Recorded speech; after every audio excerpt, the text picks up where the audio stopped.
Imagine a fuel that comes from plain water, produces no smoke, and can power cars, factories, and even entire cities.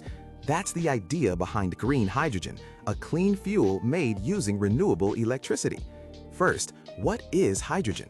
Hydrogen is the lightest element in the universe. It's everywhere, but on Earth, it's usually stuck to other elements. In water, for example, two hydrogen atoms are bonded to one oxygen atom. That means we can't use hydrogen as a fuel until we separate it. That separation happens through a process called electrolysis.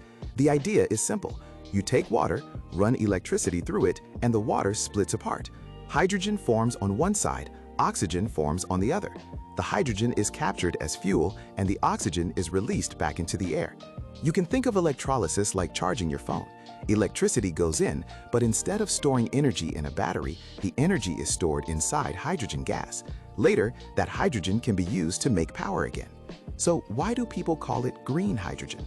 Hydrogen is only green if the electricity used to split the water comes from renewable sources, like wind, solar, or hydropower. If fossil fuels are used instead, the hydrogen may look clean when burned, but pollution still happened upstream. Clean electricity in means clean hydrogen out. Once produced, green hydrogen can be used in several ways.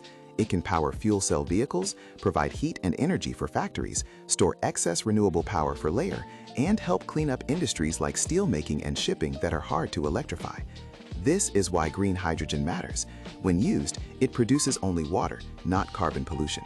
It's flexible, storable, and works alongside wind and solar. Turning water into fuel may sound futuristic, but it's already happening today, and it could play a key role in building a cleaner energy future. For more sustainable tech in 2 minutes, subscribe to EcoLogic and join the conversation. Let's make sense of the logic behind the eco.